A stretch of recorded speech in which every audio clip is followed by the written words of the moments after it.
Oh, an error occurred. Try again. Okay. Hi, everybody. Thanks for joining us this evening. This is John with Murder by the Book. I'm so excited to start a new year of virtual events with you guys here.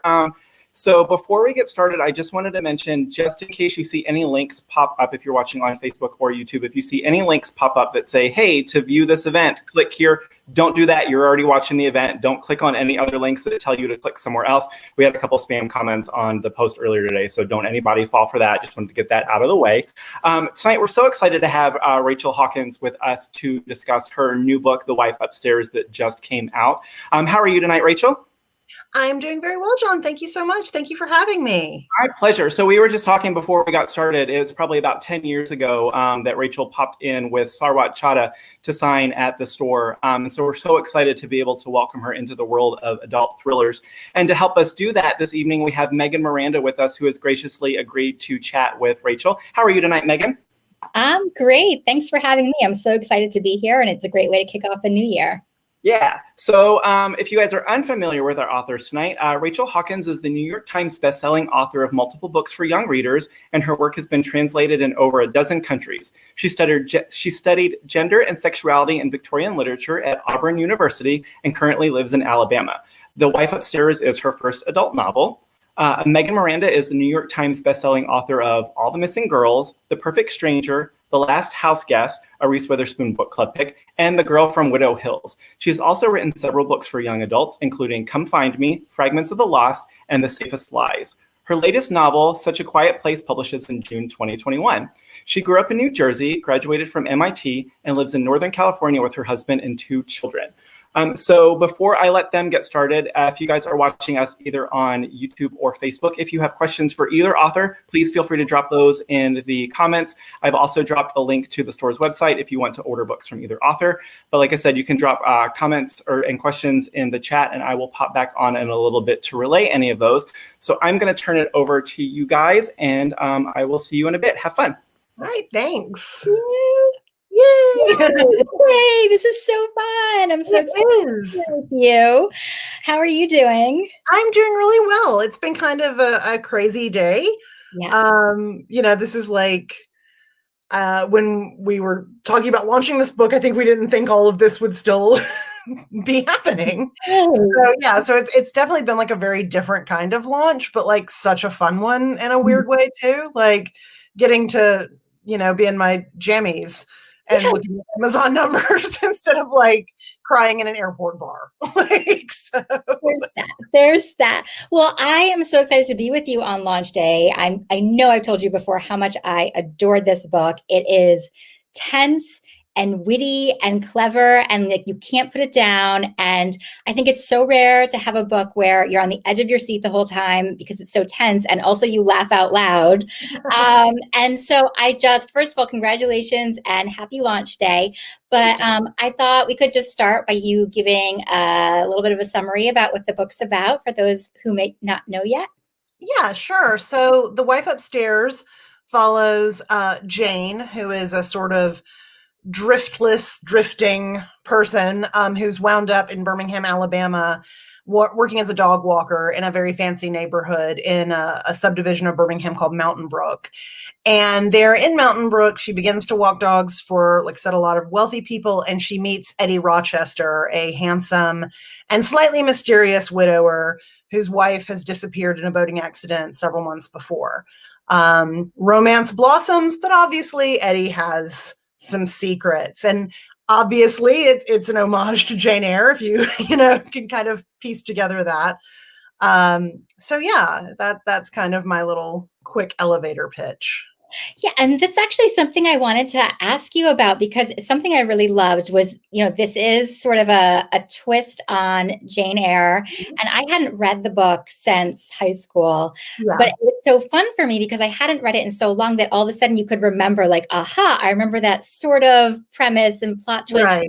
But also it can be completely enjoyed as a standalone if you haven't read it at all, and there's points that it stays true and points that it veers a little bit. So I was wondering, how did you decide how closely to stay to the original versus when to kind of go on your own? And was it organic, or did you kind of go in knowing what you were doing? It's like a little bit of both. It was a little calculated and it was a little organic. One of the things when I set out to write this book that I've said a lot, I don't have an interest in sort of doing a beat for beat retelling of Jane Eyre. I love a good retelling, but I always am like, why? Like if you're going to retell a story, I do feel like you really want to do something different with it. You want to mix it up. And so what I kind of wanted to do was to take a lot of the basic elements of Jane Eyre. So you have this orphan girl, poor, sort of depending on the kindness of strangers in a lot of ways, but also very ambitious and very full of a sense of self. And you've got, the mysterious widower, you've got the big fancy house, you've got the dead wife, the allegedly dead wife. And I thought those were all fun elements to play with. But if I was putting them in the 21st century, like what's the most interesting thing to do with it is kind of how I approach, I think, any retelling. I think that's kind of where you should come from, is like, what's the most interesting version of this story? And, you may not always get there, but like, I just think it's a good starting place. Like, what can I do with these puzzle pieces that's not putting them right back in the same picture that they were originally in? So there were times when it was very fun to do winking nods to like, the fancy neighborhood in the book is Thornfield Estates, where Thornfield is the name of the house in Jane Eyre. So like, it was fun to do those little things. Obviously, with a title like The Wife Upstairs, you're dealing with a wife upstairs. So I knew I was going to still deal with that. But yeah, I just thought that there were places where it was more fun to take those elements and take them in a new direction than necessarily following the kind of, beat for beat retelling. Yeah, I loved it. And I could see people loving it for both reasons entirely. Right. It was great. And you mentioned the setting a little bit. So I wanted to ask you about that because it feels so, it's infused with setting. Like I am a big sucker for setting. I love when setting feels like character, and this definitely does.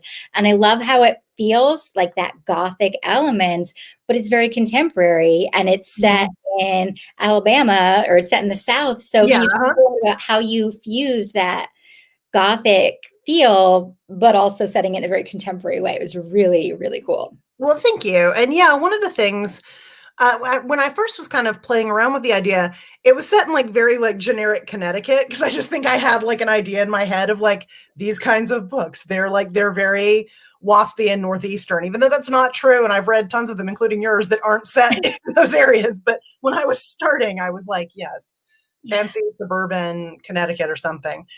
And again, it comes back to that. Is this the most interesting version of this? And when I was talking with someone I was working with on the book at one point, they said, well, where do you want to set it? Like, because the setting was just a little generic. And I said, well, I'm from Alabama. And they said, well, do you want to set it there? And I thought about a friend of mine who had moved to that sort of Mountain Brook-esque area of Birmingham, which is a very affluent part of the city, years ago. And she was from out west.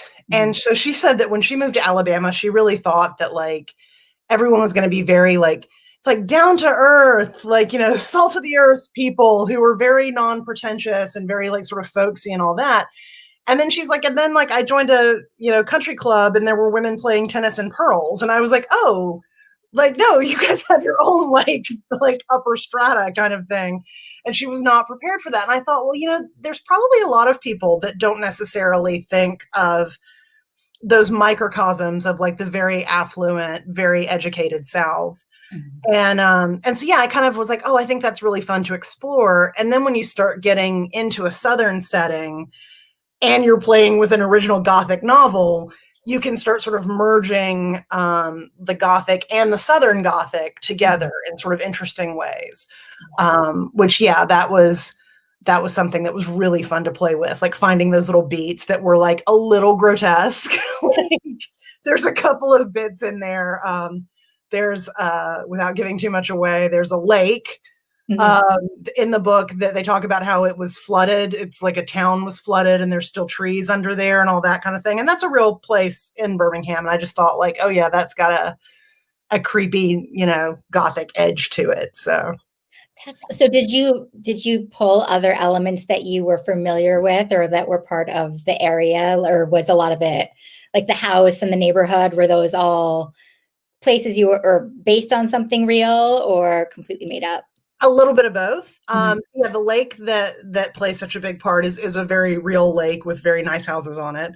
The neighborhood itself is not based on any one particular neighborhood, and actually, a lot of Mountain Brook is old. Yeah, so like it's actually like I was like, well, I'm going to play around with it and put in this kind of nouveau riche esque, you know, neighborhood complex. But yeah, like the village that she goes to, she talks about the villages that Mhm. make up Mountain Brook. That's all true. The coffee shop she used to work at is based on a coffee shop I went to when I visited a friend who lives there in Mountain Brook. So yeah, a lot of it was based on like real places, and then some of it was like, Mhm. well, I want to put this here.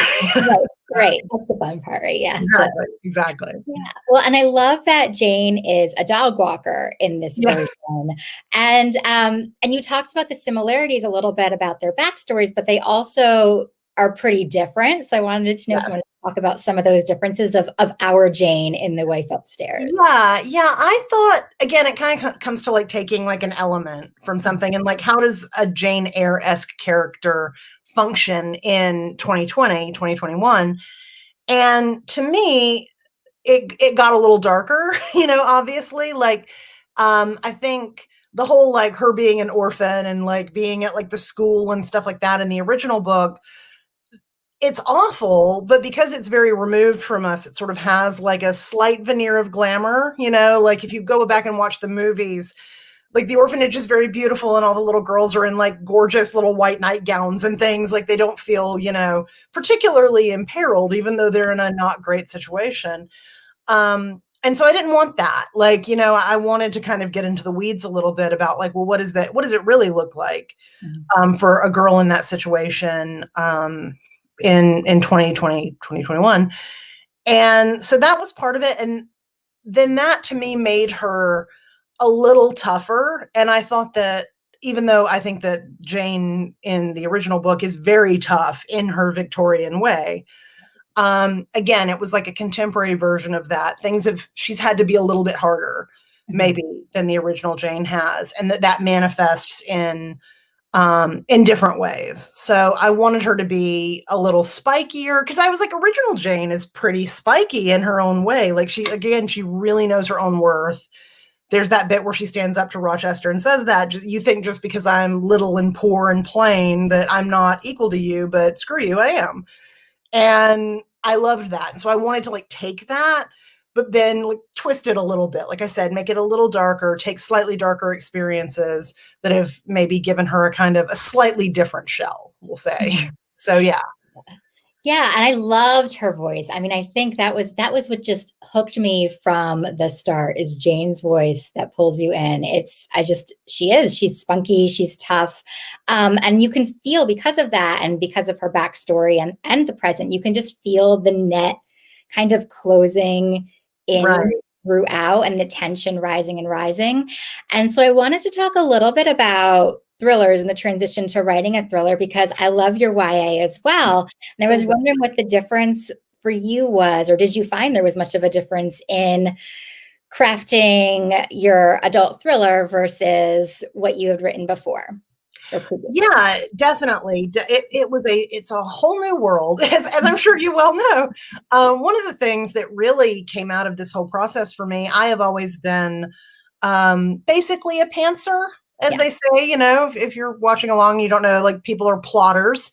So they plot things out, you know, outline and that kind of thing. Or they're pantsers. They fly by the seat of their pants and they kind of, the story just sort of develops organically. And so I've always basically been a pantser. Mhm. That tends to be, and I cannot pants my way through a thriller, it turns out.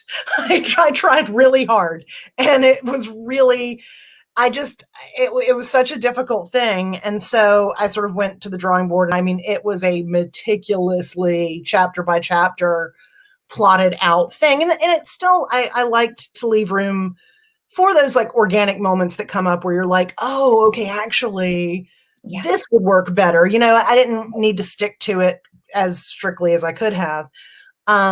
But yeah, I had to plot so much. And then it turned out I really like plotting. It was like, oh, you mean I don't have to stay stuck in the weeds for 3 weeks when I don't know what happens next. I could have done all that hard work before I got to this point.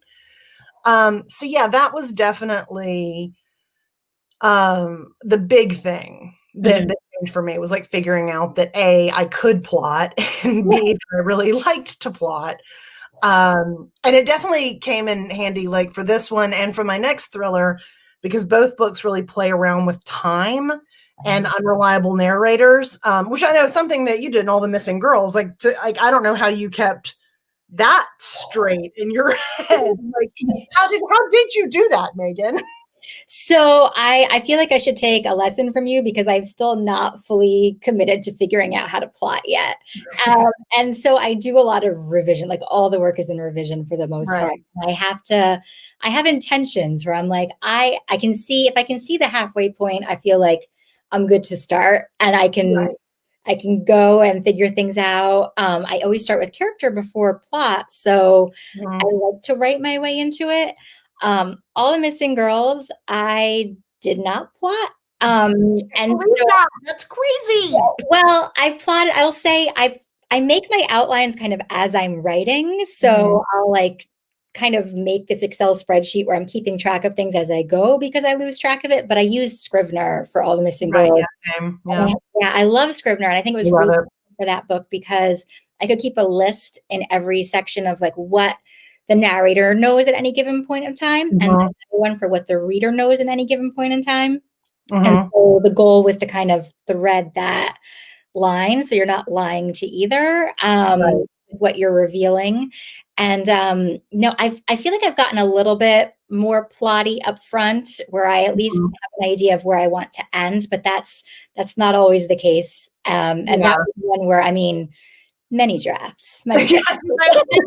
But it's so true. One of the things that I really learned writing this thriller and from reading thrillers, because I've always really loved to read them, so I don't know why it took me 40 years to write one, but is that, when you're writing it, you always want the reader to feel like they're about a step ahead of the characters. They always need to feel a little smarter and more clued into what's going on, but you're always trying to stay a couple of steps ahead of the reader. And that is such a tricky needle to thread, because you don't want anyone to feel lied to or cheated, because there's nothing worse than you being like, okay, well, you didn't tell me that, so how could I have possibly known?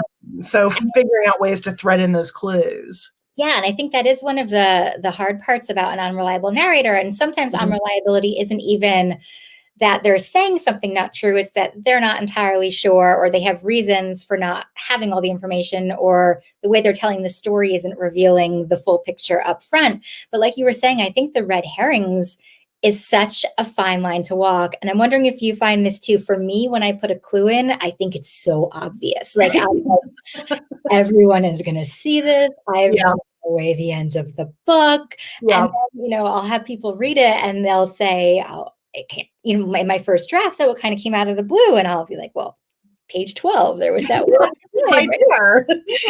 We live inside them so much that we're like, obviously it's right there. Yeah, that was always my thing too, and it was a thing that I talked to my editor about a lot, is too, like, sometimes you're writing a thriller, and to my mind, like, Wife Upstairs is very much a thriller, and sometimes you're writing a mystery, and they thread different needles, and they do different things. Because that was kind of the thing, was that there are definitely mysteries in The Wife Upstairs, but like, it was always more like, what do these people not know, not who done it necessarily. Right. And so that was such an interesting way to think about it. But yeah, every time I was like, oh, they're gonna know. It's so obvious that it's this, and people will be like really pleasantly surprised. So. Yeah, well, it totally caught me. I love it, and I think that's one of the. For me, that's one of the hard parts of writing the thrillers, is the clues and figuring out what to reveal and when to reveal it. So do you have like a favorite part of writing? Like, do you love first drafts? Do you love character? Do you love setting? What's kind of your favorite part where you would like to start? Yeah, I'm like you. I let character is kind of like always my North Star. Like, because Yeah. the thing is, you can have the coolest plot in the whole wide world, the most fantastic setting. And if you've peopled it with like paper thin people that no one cares about, none of it matters, like, so I always feel like that character has really got to be, and setting comes very close usually on the heels of that. My next thriller, which doesn't really officially have a title yet, is set on a deserted island. So like that was my thing, is that it's the book I keep calling Boat Murder on Twitter, because I was like, I want to write like a and the sea will tell the beach kind of, so that was one where setting was a very big part of it for me. But usually, yeah, plot is, I don't like plot very much. Like, it's never like I'm never like, I can't wait to tell this incredibly complicated story. Like, Even all these kids. yeah, no, I was like, I want to take these people and put them in this place and see what happens. Yeah. But as a result, I absolutely hate first drafts. I hate drafting. I'm one of those people, it is like pulling teeth, and I'm always like, let's just get this bad version out, and then I can get revisions and it can start to become the book that I want it to be. Because like that, taking it out of like when it is just an idea in your head and putting it down, I always just feel like it's like such a like lump of clay that I'm like handing to an editor like, can you help? I love you use that term though, because that's exactly how I picture it too. Like, you start with this lump of clay and you sort of are chiseling it away into, Right. first you're like, maybe it's going to be a unicorn, and then you get a little further and you're like, it's a dragon. Actually, it's not an animal at all. And I love that process of kind of discovering what it becomes. Right. I love the beginning of first drafts. That is fun. Yeah. I don't have to figure out the plot. Once I get to the middle and I have to figure out the plot, it is another story. But you had mentioned the title, and I wanted to ask you about that, because I'm like, oh, it's the perfect title. Did you have that going in? Because my title is like a process. No, I will fully admit that someone gave me that title. Like, it was originally just called Mrs. Rochester, which is so like nondescript. And I was like, oh, but it works, because like there's two Mrs. Rochesters, but no, it's so kind of like, so no, I think like maybe half of my books I came up with the title for. Okay. Like the other half, it's all like somebody telling me like, this is probably what we should call it. Yeah. Mine go through many iterations before the right title as well. It's so hard though. Like, titles are so hard. Yeah. No.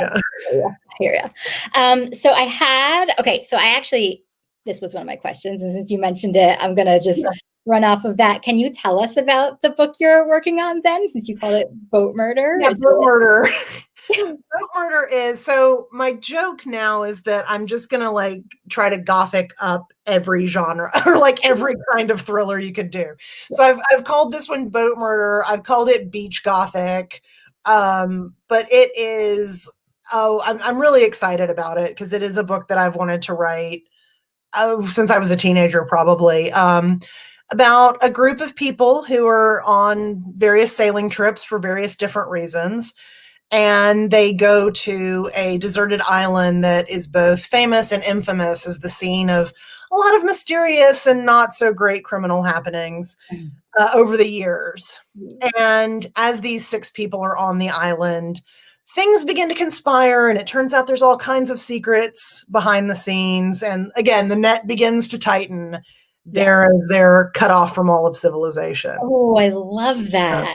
It was really, really fun. Although there did come a point in that one where I was like, why did I write a whole book set on an island? Like, they can't go anywhere. Like, I was like, how many different ways do you describe, like, and it's a beach? They're also on the beach again. Did you find, I mean, I found this, it was interesting talking to other people during this time when we're writing at home and we can't really go anywhere, that somehow that theme is sort of coming out more, or like, so I feel like that Yeah. that idea of being stuck on an island Right. resonates in that time when you're writing about it, where the world is getting a little bit smaller too. Yeah, I definitely think so. It's a combination of like both like my own like longing for a vacation. So it's definitely like that's a lot of like, and they're in this beautiful hotel room in Hawaii, and it's so gorgeous. You know, it's a lot of that. But yeah, I definitely think it. And the next thing that I'm about to start working on also has kind of a we're all stuck here in this house together feeling. So yeah, I think you're going to see a lot of people trapped together type thrillers over the next few years.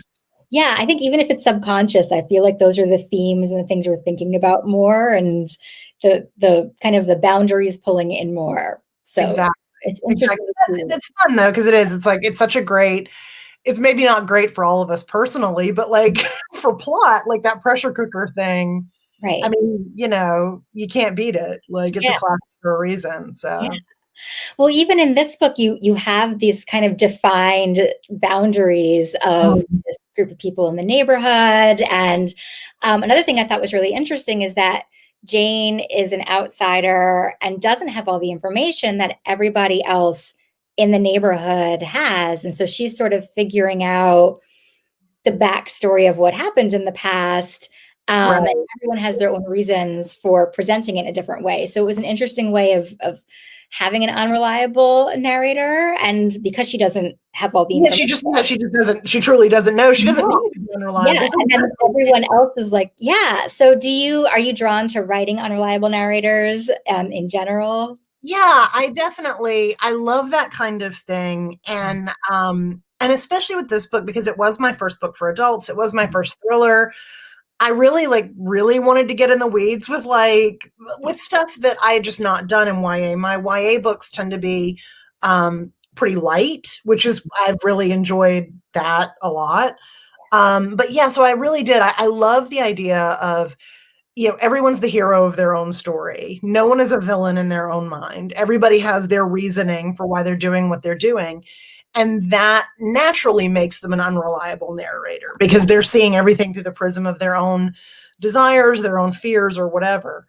So yeah, I think that's interesting just because it's really human, you know, which is always what we're aiming for. So yeah, it's like the stories that every person tells themselves to justify kind of their arc and what they're doing. So exactly. I love that. They're all the protagonist of their own story. Everyone else is a side character. So yeah, and you could definitely feel that in this book, that every character feels like they could have told this story to had their whole book. So I really enjoyed that. Oh, thank you. Thank you. That was really fun to do. Yeah. And then one more thing, which I just loved is, and I think I told you, I find it very, like, it's rare to be on the edge of your seat and then you reach lines and you literally laugh out loud and your family looks at you like, I thought you were reading a thriller. So, and I think that's such a skill. Like, how did you balance the wit and the dark? Right. Well, part of it is like, I just like writing humor. All my stuff up till now has been funny in some way. And it's genuinely that I am not very good at being particularly serious, like just like as a human being. So if it gets kind of too heavy, I can like almost feel myself wanting to interject and like make fun of it a little, you know? And so you just let the characters say those things. And so, yeah, and I didn't want to write, like I said, something that was super heavy, that felt very, I don't know, like somebody said, and I thought this was so funny. They were like, I really enjoyed this book because I liked Jane okay, but I didn't really like anyone a huge amount. So I didn't have to worry about them so much, you know? And I was like, oh no, that's great. And I think the humor kind of lets you know that too. Like, this is going to be tense and exciting. And I hope that you read it like in one sitting and have a great time. But like, okay, excellent. I'm so happy. But it's like, but you're okay.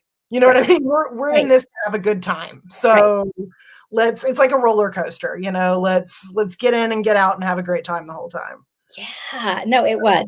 I think I probably told you this. I sat down to read it and I could not put it down. And it was like the perfect book of like, I love thrillers. That's what I'm drawn to, but also it was totally enjoyable. And you were free to kind of laugh in moments. Right. And it was surprising and twisty.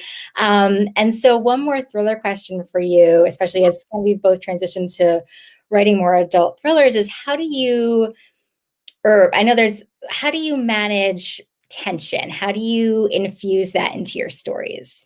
Yeah, one of the things is that it's always like trying to keep it in mind. I think that's important, like, and to make sure that, I think especially in thrillers, that you're not letting a scene go on too long. One good thing I've always found is to like read it back. And if you're kind of feeling like, like read it out loud, literally. And if you're sort of feeling a little draggy, Right. it's too draggy, because you always want to feel, and it's not something that always comes through in the first drafts. It's a lot of times in edits, we're always editing with an eye to like, my agent always has a note when I've sent her the stuff. It's like, what's the ticking clock? Where's the ticking clock? And if you can kind of keep that in mind, and also that, like you said, that sense of like the net tightening, how does each chapter make it keep coming in smaller, and progress that kind of idea. And so it was really tricky, for sure. Like, and I'm still kind of learning it. When I wrote Boat Murder, like that was very much a thing to think about. And one of the ways that I've done it, and I think that YA really helped with this, is my books are fairly short too, which when I was writing this last one, it was coming in at like 70,000 words. And we were sort of like, it's really short for like an adult thriller, but the pacing was such that I was like, you can't, if we add anything too much more, it is just filler. Like, this is the story. Right. And I want people to be able to read it in 2 hours on a plane ride when we can go on planes again. Yeah, yes. I want it like that airport bookstore purchase that you read before vacation. Yeah. No, yes. Yeah. Airports and vacations. Next year. I miss these things so much. Yes. But I think I did that. Like, I also used to write very short, and I always felt like I was trying to bulk things up in revision. And like you said, it's not really always necessary, because the heart of the story is what keeps people hooked and keeps it moving. And now I feel like I almost do the opposite, where I'm giving all this backstory because I'm like, oh, I wonder what these characters are doing in their conversation over here, because I just wonder. I'm just going to let them talk for a while. Yeah. And then it's back through revision now, where I'm stripping everything out and kind of asking, like, is this relevant to the core? And if it's not, it goes. Or if the information isn't relevant right then it's pushed back to later. Right. So I feel like my process has changed over time, kind of like. Absolutely. Yeah. Yeah. Have you found, because you've written over 10 books, right? This is, I think, number 12 that's out, I think is. Yeah. So have you found your process change from book 1 to book 12 a lot, or have you kind of stayed consistent with just like your writing? Yeah, that's interesting, because I think it's evolved some. It's not wildly different, and it's really unfortunate because I don't like my process, but it is what it is. One of the things I hate, and it comes in revisions, is that usually the answers occur to me. Like, I'll beat my head against it forever, and then like I'll finally figure out what it needs to do like 3 days before deadline. So then it's like a drop everything and power through. Yes. And that is awful. So I keep thinking, like, why can't I would love to work slow and steady, but I tend to work in big bursts and then take time off and then another big burst. And that's always been the case. I do think I'm slightly more efficient than I was when I started out, just because now, like after you've written a few books, you understand that when you get to the middle of a book and you hate it and you are tired of working on it, that like that's just part of it, and you will get through it. You know that part. Yeah. You know that it's not. You'll have some really good days, but you have a lot of kind of like, okay, if I can just get this 1,000 words. Yeah. And be done. But then like the next day you might have a day where you can, just burn through it really fast. So yeah, it's definitely evolved. I'm still trying to structure it more. And because now too, I do 2 books a year because I'm writing romance novels under a pen name. And so that has kind of made me have to Yeah. Be a lot more structured. Right. Or I won't meet all of my 5,000 deadlines. Yeah. But yeah, so it's evolved and it's gotten a little more efficient, but it's still at its core, it's Mhm. the same, you know. Yeah. And I hate it. Yeah. Well, it's always like the parts that I'm hard on myself about that stay. I was Yeah. coming up to a deadline a few weeks ago, and I was telling my daughter, who's a teenager, I was like, "Oh, I've got a deadline, and it's coming up soon." And she's like, "But you always do this." And I said, Yeah. "I always do this." But I think, I do try to pace myself throughout. But there's something about the approaching deadline that I think amps up the tension on my end, and it's Right. somehow it helps channel. Like I feel like it just helps pull the ending together, having that ticking clock. Yeah, exactly. It's like the thriller thing. Exactly. And it does. It makes you sort of strip away. Like you don't have time to listen to the voice in your head being like, do you want to do like I think you're more in tune to like the real stuff, like you're more confident in the decisions that you're making just because you have to be, because someone's gonna yell at you. Right. You kind of go with your instinct. Right. And they usually, I've always said, I was like, the stuff that I churned out so fast when I was having to do like these like 5,000-6,000 word days or something, or like locking myself in a hotel to finish it or whatever, that stuff has always stayed in the book. It's always been the least edited. Whereas the parts that I labored over are the parts where it's like, do we need this? Does this work? So yeah. So it's not the best process. Like I said, I would love to I always hear about how like Nora Roberts, apparently like she works like every day. And then like if she finishes at like 3:30 in the afternoon, but she's going to work till 5, she'd be like, the end. New document. On the new one. Yeah. Wow. And I'm like, what is that like? that's how you get to be Nora Roberts. Yes, that's yeah. That's amazing though. I know. So I've always wanted to be like that person that just like had a really regimented, I work from here to here. It's just, I don't know if it's ever going to be. I don't know if I'm ever going to be Nora Roberts, Megan. No, I mean, I feel like I'm regimented enough just that I come into I write in the same place every day, and that helps me. And I'm working when I start a draft, I do try to work on it every day just because I find it hard to get in and out of a headspace. So if I haven't worked on a book for a week, I need to reread. Oh yeah. Everything. But that's as structured as I get. I'll finish a book at noon. Have you found like with the pandemic and everything, like, so do you always write like in your office at home, or were you a coffee shop person and had to adjust? Or I was always a write at home person. The thing that changed for me was that now everyone else is home. Yeah.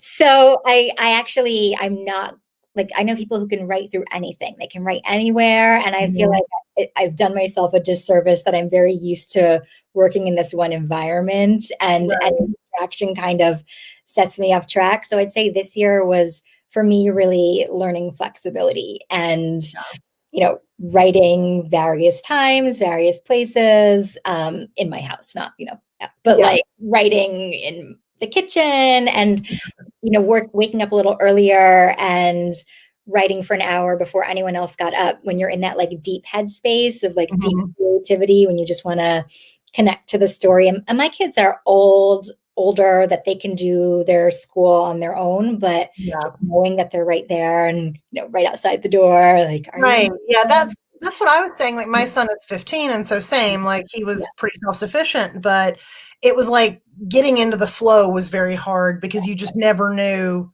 if the flow, like even if you said like, okay, I'm working or whatever, but like my office is in my bedroom, my husband's like, I'm going to take a shower, and to him that's not disrupting the flow. That's like, it is a little disrupting the flow. So yeah, it's been like such an interesting.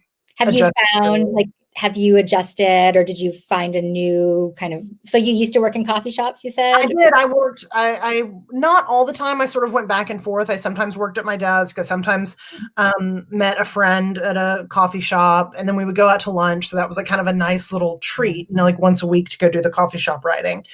And I ended up the same thing where I was like, I'm going to take my Alpha Smart out onto the back patio and work today. I'm going to go in the guest room.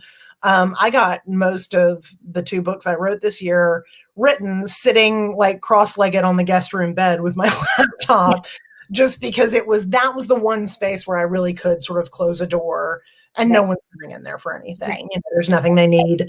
And so, yeah, so it was like discovering new places in my house to write, basically. Yes. But it got done, at the end of the day. Right. And so I'm grateful for that. Yeah. Yours are too. I know. Well, I'm very excited to read whatever you have next because I devoured it in like a day. So I wanted to check that if there were any questions from the audience that we can answer. So I also want to throw in, I also inhaled The Wife Upstairs. Like, I think I read it in like 2 sittings. I'm so excited for Boat Murder. Like, it has such like Shirley Conran. Did you ever read her book? Yes. Yeah, like Savages. Savages? Yeah. Oh my God, so exactly. good. So good. So yeah, we definitely have some questions from the crowd. Angie wants to know, how long did The Wife Upstairs take you to write, and how does that compare to how long it took you to write your YA books? Oh, that's a really good question. It's interesting. The Wife Upstairs kind of went in sort of fits and starts, because when I was first writing it, I was writing it around my YA releases. And so I would basically write, I wrote like the first bit of it actually 4 years ago in January of 2017. And then like, I didn't write any more for like a long time. And then finally, I think it was like May of 2018, I wrote like another 60 pages. And so it kind of like went like that. So it really was not until I think January 2019 that I got super serious about writing it. And then I turned it in May. So it took me from January to May. And that's about normal for me. Like that, when it's like really, when I'm doing like serious work on something, it's about that length of time. I can't do math, but like however many months that is, like 5-ish. So that feels about right. But also, like I said, it had all of these like years of prep work before I really got down to that 5 months. So, and that's about, like I said, that's my YA has been very similar. So what made you want to, you mentioned starting The Wife Upstairs before, but what made you make you want to make the jump from doing young adult to adult? And Megan, I'd love to hear what made you make that jump too, since you also did. Yeah, I think for me, it was just, it's literally as simple as those were the ideas I started having. And that was kind of what I felt interested in pursuing. I was kind of starting to run out of YA ideas a little bit. And so when I was getting excited about a book idea, it was always for adults. And so I was like, okay, well, let's just see how that goes then. Let's see if like what happens when we pay attention to that voice a little bit. So yeah, that was it for me. Yeah, I think a little bit similar. Writing YA actually is kind of what inspired me to start writing adult, because I was writing these thrillers about these big events that happen when characters are 16 or 17 years old.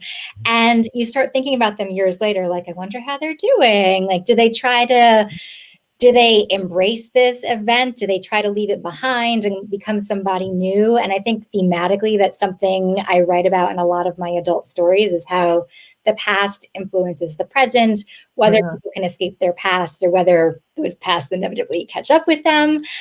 So that was part of it. And for me, and I'm wondering if this is the same for you, Rachel, I feel like the only way I approach them differently is really just filtering it through the voice of the main character. Yeah. And so like you were saying, it really is just, is this idea suited for somebody who's experiencing something for the first time, kind of a hallmark of YA coming of age?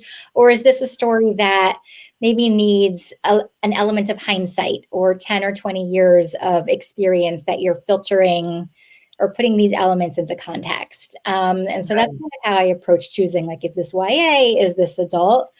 But I think thematically, they're still sort of similar. Yeah, that makes sense. So Lindsay says that she read The Wife Upstairs. She read the entire book on New Year's Eve, and it was one of the best New Year's Eve she's had in a while. So we want to know, was it more fun to write Jane or Bea? Oh my gosh, that's such a hard question to answer, because whenever I was kind of stuck on one, I'd go hang out with the other one when I was writing it. So I really enjoyed writing both of them until, in a lot of ways, I think I enjoyed writing Bea more, just because Jane is carrying an awful lot of the plot. like the sort of front plot, and B doesn't kind of have to do so much of that really. And so that was kind of more fun to like dip into her head sometimes, where it could sort of just be like more character stuff and more sort of ruminations on things and less kind of I'm trying to solve a mystery and figure out what's going on. So yeah, I think B, and I'm so happy that that was your New Year's Eve, Lindsay. That makes me very happy. And so, Rachel, you really master, and I love when authors do this, of right before you switch perspectives, there's always this thing that happens, and you're like, and then you flip the page, and it's from another character's perspective, and you're like, no! And you did that so well. There were several times in the book I was like, you can't switch now. Good. That's what I was hoping for. And it's an easy cheat to build tension that way too, to be like, when you've got a lot of characters, you can kind of do that, which is nice. So Sarah wants to know, without spoilers, which I think you'll be able to do this without spoilers. So she wants to know what was the biggest or one of the biggest surprises while you were writing the book. Even though you plotted it, did something change in revision that was unexpected or surprising to you? Yeah, I definitely think, so yes, without getting into spoilers, a lot about B surprised me. Like when I really sort of started exploring her character more, she was a little sort of maybe a little bit flatter in the first drafts or so. And just as it kind of kept going, like, I don't know, I just kept finding like these weird hidden depths to her and these kind of interesting things, ideas to play with her. So I think I didn't realize that I had so much to say through her. Even, which is gonna be weird if you've read the book, but like she does have a couple of moments where I was like, oh, okay, yeah, that was an idea I really wanted to express personally, and now I can let this person say it. So yeah, that was surprising to me. Casey wants to know, what books have you currently read, or what was something that you read that got you through 2020? Let's start with Megan this time. Yes, Megan, yeah. Well, Rachel's book, 100%. Well, it totally hits like the right tone of exactly what I needed. Recently, I just read Jocelyn Jackson's new book called Mother May I, which comes out in April, I believe, and it is excellent. Like the type of book to just get lost in. Another one that I couldn't put down from beginning to end. And so I've been rewarding myself over break because I did hit a deadline. So I had all these thrillers that were waiting for me. And then I just read The Trespasser by Tana French, and she's one of my favorite writers. And I've been saving that book for when I finished my draft, and I loved it, devoured it. Excellent. Yeah, I've got that one also as like being saved for me when I can really like, I'm almost holding it for like when I can go somewhere again. Like I really like want to read it in a hotel or something, or like, we'll see. I don't know if I can wait that long. I recently read The Guest List by Lucy Foley, and I absolutely loved it. It felt like old school Agatha Christie, but like with this really interesting modern twist on it. And it was another one where you were sort of switching between characters and you'd be like, wait, they just did something really cool. What are we going? No. So yeah, I loved that one. I've also been reading a lot of nonfiction because I was writing both romance and a thriller. I kind of couldn't read my two favorite genres very much this year. So yeah, I've been reading a lot of, I really love a good like trashy Kennedy biography. So like J. Randy Tabarelli has the new one about like the Kennedy heirs, about like JFK Jr. and stuff. And I read that. And I read The Castle on Sunset about the Chateau Marmont. And that was really fun. So yeah, that's kind of been my trashy biographies about people behaving trashily have been my kind of favorite things this pandemic. So you mentioned not being able to kind of read thrillers or romance when you're writing them. Megan, do you have the same? Do you try to read outside of the genre while you're writing in it? I do still read a lot of suspense, but maybe I try not to read something too similar. So if it feels similar in theme or there's similarities in the plot, then I try to save it for after. And it's not so much that I always worry about like inadvertently picking something up, but actually doing the opposite, where I'm trying to veer so far away from something that feels, so I'm just trying to stay authentic to the story, and I just try not to read something too close. But I do still read suspense. Yeah. I'm always afraid I'm going to read it and be like, this is smarter than what I was doing. It's hard to read I was just talking to someone about this. It's so hard to read like a great book when you're in for me, it's the middle, like the boggy middle. And you're like, oh, is my book ever gonna be polished like this? Right. So Megan, before we tune out tonight, since you've been so gracious to be able to have this chat with us, can you tell everybody a little about your most recent release, The Girl from Widow Hills, and then maybe also tell us a little bit about your upcoming one, Such a Quiet Place? Sure. Yeah. Thank you. So this was so fun, first of all. I'm so glad we got to do this. This was an excellent time. Thank you so much. So The Girl from Widow Hills is my most recent suspense, and it's about a girl who was the center of a huge media story when she was growing up. So when she was 6 years old, Arda Maynor was swept away during a storm while she was sleepwalking, and she became trapped in the system of pipes under the town of Widow Hills. And it was this huge search and rescue operation. It was highly publicized, and she became known as the Girl from Widow Hills. But she never wanted to be part of this story. So as soon as she was old enough, she changed her name and moved away for a fresh start. She goes by Olivia. And the book actually begins as the 20-year anniversary is approaching, and she starts to feel like she's being watched. She even starts sleepwalking again, which she hasn't done since she was a child. And she wakes up in her front yard one night standing over a dead body. And that is what kicks off the mystery in the present. She's going to become the center of a murder investigation this time. Amazing. Thanks. And then my next book coming out this summer is called Such a Quiet Place.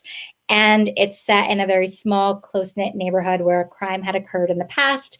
One of the residents was convicted of a murder, sent away, and the book begins on the day her conviction is overturned and she comes back to the neighborhood. That's going to be fun. Awesome. And so, Rachel, am I misremembering, was The Widow Upstairs, or the Wife Upstairs, was it originally supposed to come out under your pseudonym, or was it always Rachel Hawkins? No, it was always Rachel Hawkins. Yeah. So this one was always going to be me. The romance was going to be me, but because they're kind of coming out semi-close together, we were like, let's pseudonym it up. Yeah. So if you guys have been watching on Facebook and YouTube, thank you so much for all the comments. This has been so much fun. I wanted to mention, if you missed any part of the event, once we're done, Facebook and YouTube will archive it, so you'll be able to check it out. Also, make sure if you're on the YouTube channel, kind of look around. We've got other author events. Both Rachel and Megan mentioned Tana French. We've got a really great conversation with her and Megan Abbott that we did earlier this year. So there's over 100. Last year we did, I think, 130 virtual events with over 200 authors. So most of those are all available to watch on either Facebook or YouTube. Also wanted to mention, if you enjoyed the event this evening, we have both authors' books in store. We've got some signed book plates coming from Rachel on the way, so we'll get those out to you. I also wanted to mention, because we know that The Wife Upstairs was also a Book of the Month pick, which we're super excited for. If you have potentially picked it up elsewhere and you still want to support Murder by the Book, we're dropping a link to our virtual tip jar in the comments. Obviously, the best way to support the store and our authors that are graciously giving us their time this evening is to purchase books from us. But if you just want to throw something like buy the staff a cup of coffee or something, we're also going to post a link to that in there as well. And I don't think I had any other things that I needed to mention. We've got lots of great stuff coming up this year. We're doing an event with Marie Benedict next Monday. We've got something with Flynn Berry coming up, Jane Harper. So lots of great stuff coming up for 2021.